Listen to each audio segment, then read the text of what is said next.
Oke, untuk berikutnya kita lihat untuk sel elektrolisis, bahwa pada sel elektrolisis katoda bertindak jadi kutub negatif, anoda positif, istilah Knapel ya. Katoda negatif, anoda positif. Kemudian pada katoda terjadi reaksi reduksi, pada anoda terjadi reaksi oksidasi. Nah, ada ketentuan-ketentuan reaksi pada katoda dan anoda. Di sini sudah saya buatkan. Nanti pada katoda tergantung jenis elektrolisisnya. Kalau dia larutan, kalau dia lelehan. Jadi ada nanti disebutkan elektrolisis larutan atau lelehan, maka yang kamu lihat ketentuannya, kalau dia larutan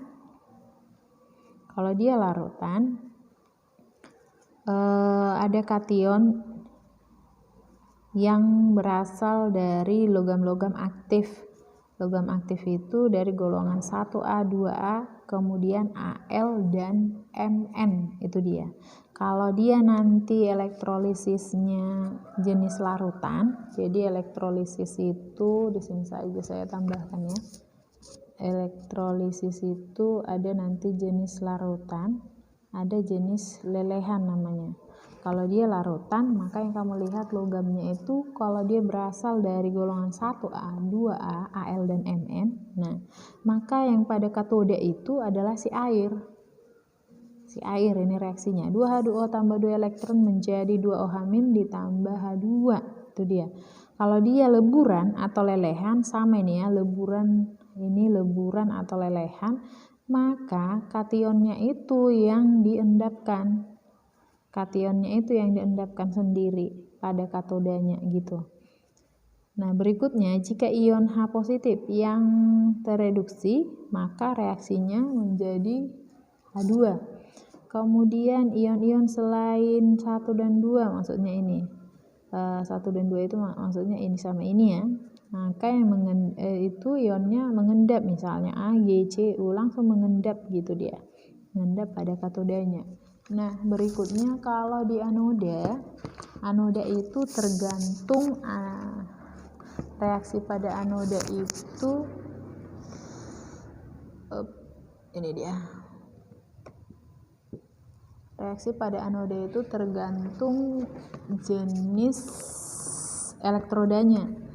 Kalau dia elektrodanya elektroda inert, jadi pada anoda tergantung jenis elektroda ya. Elektroda inert, kemudian elektroda aktif. Elektroda inert itu yang ini, platina, Au, karbon. Nah, terkadang disebutkan intan. Intan itu adalah senyawanya dari karbon gitu, senyawanya atau molekulnya dari karbon, jadi sama juga. Jadi kalau dia elektroda inert yang menuju anoda, kamu lihat ionnya. Kalau dia ion OH-, maka teroksidasi OH- ini dengan reaksi berikut gitu.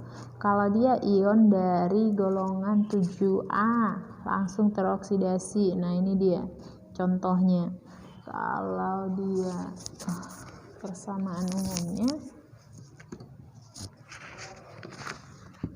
ini 2X menjadi X2 tambah 2 elektron. Dengan X ini kamu gantikan dengan golongan 7A nya gitu.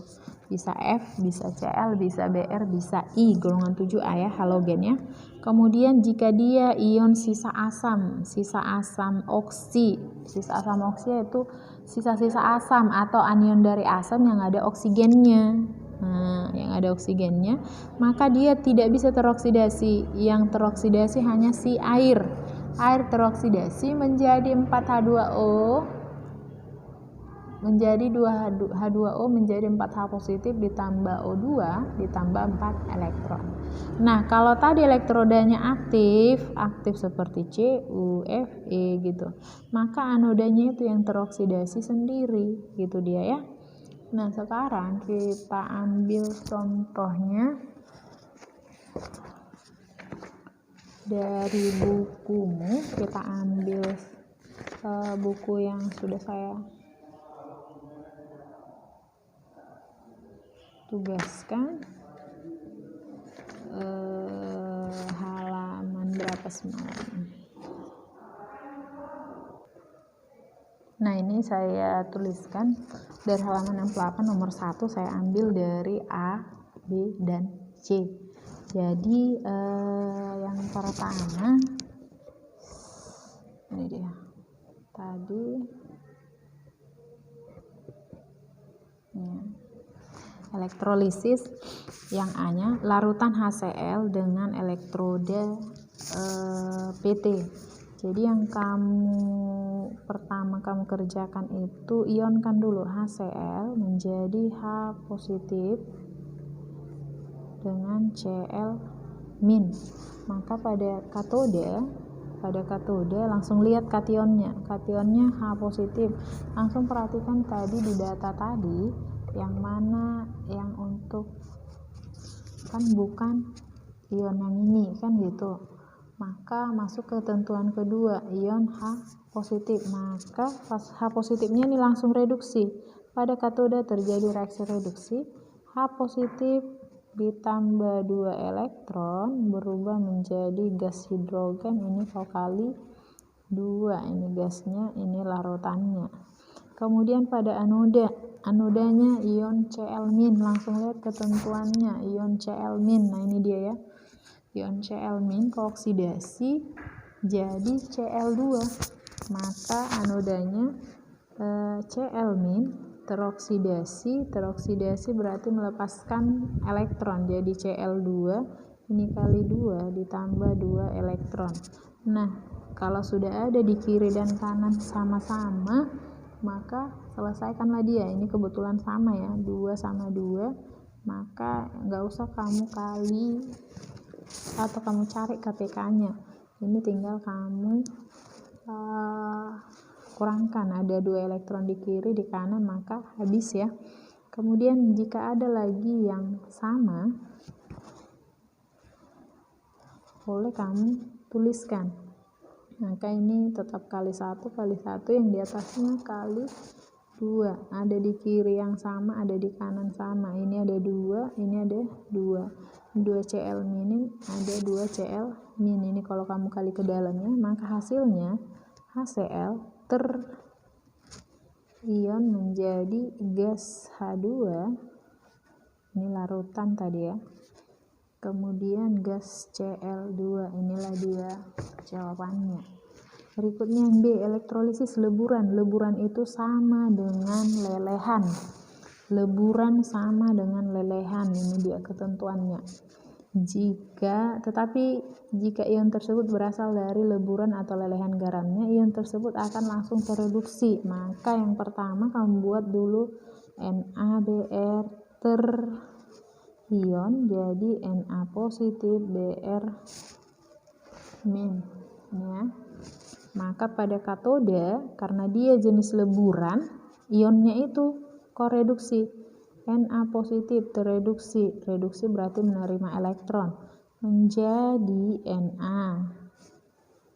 Kemudian pada anoda Br min, elektrodanya adalah elektroda inert, yang ini ya, elektroda inert. Maka lihat ketentuan yang ini, kalau elektroda aktif, elektrodanya yang dioksidasi, maka ini Br min teroksidasi menjadi Br2 ditambah ini jadi 2, ini jadi 2 elektron. Supaya selesai elektronnya ini kali 1 kali 2, habis elektronnya. Kemudian ini kita kali 2 supaya habis Na-nya. Ini 2 Na, di sini juga 2 Na. 2 Br, 2 Br. Maka hasilnya 2 Na Br menjadi 2 Na ditambah Br 2, ini gas, ini padatan. Oke, ini dia hasilnya. Kemudian yang C nya, elektrolisis larutan CuSO4 dengan elektroda Cu. Maka kau ionkan dulu CuSO4, ionkan menjadi Cu2 positif SO4. 2 negatif. Maka pada katoda elektrolisis larutan. Maka ini kamu lihat ketentuannya, larutan iya langsung, bukan yang ini kationnya, maka langsung direduksi. Ini kationnya.